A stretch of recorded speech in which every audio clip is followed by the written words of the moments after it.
leadership of Hamas wants that to happen. Hovland's marking up a congressional stock trading ban, Mars. That's something that The PELOSI Act. You got to come up with the right name. Act, The yes. PELOSI Act. It's an acronym. I'm not sure what it stands for. But look, I think it's great. Look, before I ran for office in my primary, I sold all my individual stocks, sold all my operating businesses, because I didn't want any conflicts of interest. And that should exist for every single elected official, not just here in Washington, D.C., and I'd say every elected official.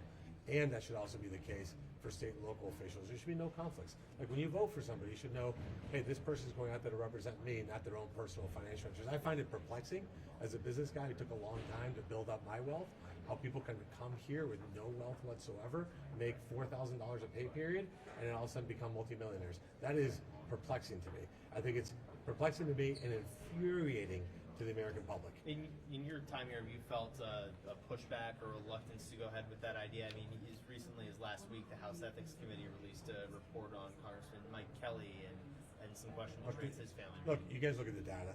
The data is the data. You get here and you have a net worth of basically zero. You're here for 12 years and you're a multimillionaire. How does that work? So I think it's in plain sight, and we have to restore confidence in our institutions. It started with our elected leaders. That's why I did that. And by the way, I did it in the primary. I didn't wait. I didn't put it in a blind trust because there would be things. I sold my Bitcoin at $10,000, by the way, because I didn't want to have people saying, "Oh, he's advocating for Bitcoin because he owns it." Look, you should be able to look at your elected leaders and go, they are completely free of any conflicts. They're here to serve the American people, and I hope we pass that bill. Senator Moreno.